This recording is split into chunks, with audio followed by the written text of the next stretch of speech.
Bloomberg Audio Studios. Podcasts, radio, news. You're listening to Bloomberg Businessweek with Carol Massar and Tim Stenovec on Bloomberg Radio. Shares of Webtoon Entertainment. You remember this? We talked about this on the close just last week. Surged 81% last Wednesday. It was its best day since going public last year. You remember this? They announced a partnership with Walt Disney. It's going to bring characters such as Marvel's Spider-Man and Luke Skywalker of Star Wars to its platform.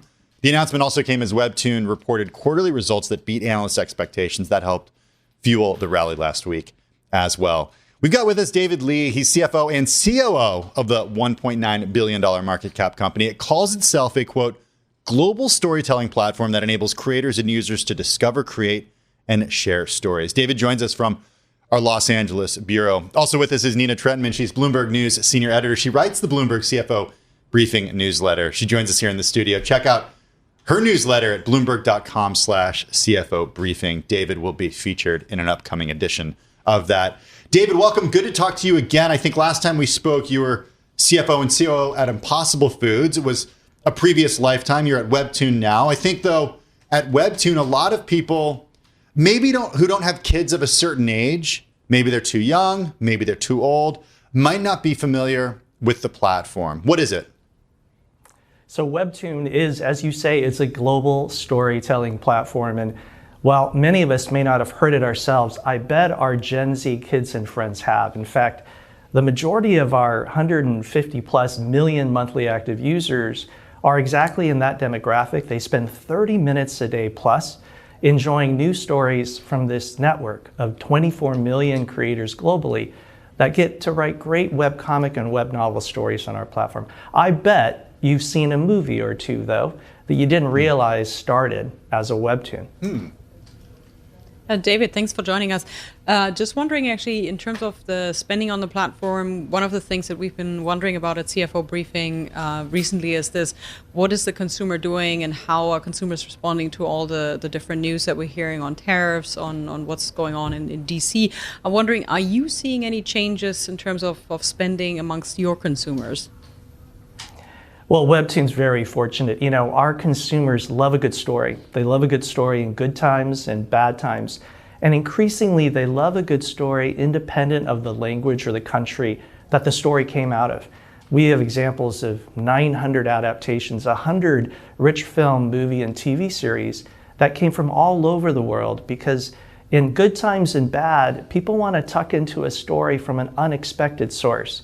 And our privilege is to allow these 24 million creators, by the way, most of them who have full-time jobs. They're kindergarten teachers, they're plumbers, they're people who are hard at work, who get a chance to break through and maybe even have a great movie like we saw with Sidelined, The Quarterback and Me on Tubi.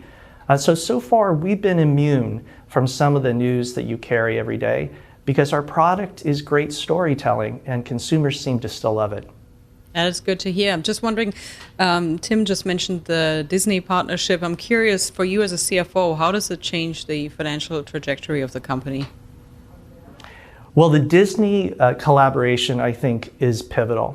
What it indicates to me is that we are not niche. We are mainstream for our Gen Z consumers today here in the US, the largest market that we see ahead of us. It also means that a wonderful company is comfortable allowing us to take their iconic stories. You know, The Amazing Spider-Man's coming out soon, and it's coming out as a webcomic in our platform. Disney recently said in an article, they said, you know, we looked at a lot and they're the leader, and we feel grateful to be able to bring their stories to life.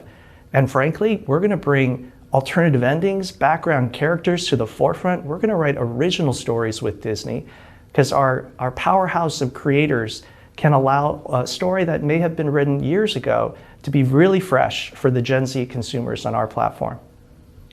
How important is it to really be working with such an established company like Walt Disney and just getting that visibility through this partnership?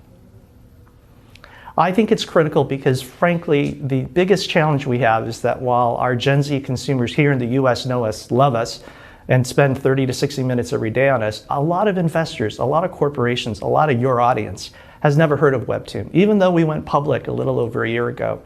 I think part of the movement that you may have seen in the company stock is simply awareness that Disney is recognizing that Webtoon is going mainstream here in the US, that we're a great source of fresh content, but we're the powerful leader of the category where we just released short form video on Monday of this week. You know, these short 5-minute videos crafted out of proven stories on our platform is exactly what Gen Z wants. And so for us, it's really important to bring awareness to investors and companies about what Gen Z consumers here already know, which is that we're a great source of storytelling. Should investors expect more partnerships similar to the one that was announced last week with Disney? Well, I think if you look at what we've talked about in the last couple of quarters, I mean, just the quarter release prior, we talked about our partnership with IDW. We talked about bringing Sonic the Hedgehog and Godzilla and other great platforms to our content and our storytelling. We also are constantly seeing things hit the main screens. Just last week, we saw a major movie release called My Daughter is a Zombie. It just got released in the last couple of weeks here in the US, but it's one of the #1 best-selling releases in Korea already. That came from us. So increasingly, you're going to see us partner, but also create original content on our platform and on screens coming to you, whether it's Amazon, Tubi, Netflix, or even a movie theater more and more. David, I'm wondering how you're thinking about profitability on the back of the partnership with Disney. We talked about this before. I'm wondering, does that change how you're thinking about that? Well, one of the great things about our collaboration with Disney is it's notable what I did not release. I did not release onerous upfront financial terms. I didn't even talk about it as being different than the great way in which we partner with franchises previously. And we posted in the quarter a positive 9.7 million adjusted EBITDA, which I think it shows that our cash balance that was given to us from the IPO on NASDAQ a little over a year ago is growing. So even as we grow our webcomic app MAU here in the US and in English-speaking locales 19% year on year for the last 2 quarters, we're still building cash. That doesn't mean we hoard it. You know, we love the ability to create shareholder value, but we're very careful to return shareholder value very prudently. We believe in self-reliance. That's why we went public. And right now, there is no need for me to disclose any different set of financial conditions other than excitement strategically for the Disney collaboration. We're speaking with David Lee, CFO and COO of the $1.9 billion market cap Webtoon. Also with us is Nina Tretman, Bloomberg News senior editor. She writes the Bloomberg CFO Briefing newsletter. Yeah, we're unfortunately running out of time, David, but maybe one question in terms of the customer group that you mostly tracked at Webtoon. You mentioned Gen Zs to us. I'm wondering, how do you keep track of that specific customer group? Well, it's funny, this generation of consumers, the younger generation, Gen Z and Gen Alpha, they want to discover on their own content. So we're very data rich, and we want to make sure we have the best source of stories. And we have 120,000 stories that arrive every single day to our platform. But because we're so data driven, we can tell, we call her Maddie, our target consumer. We know what Maddie is reading 30 minutes every day. We know what chapter of what story she's reading. And so it's easier for us to use our technology to ensure she finds her next story, which is part of the reason why we've revamped our product here in the US. Importantly, as Maddie grows older, we know from a longer experience elsewhere that she'll like different genres. And the great thing about Webtoon is we can offer every genre, because it comes from 24 million creators that we've cultivated over the last over 10 years. So she, Maddie, will grow old with us, even as she changes her tastes. We love her to finish and complete stories because we have so many more coming as an evergreen platform every day. And she's not a zombie. I just want to make sure. I would never characterize Maddie as a zombie. Okay, you just said my daughter's a zombie. Talk about Maddie. I just want to make sure.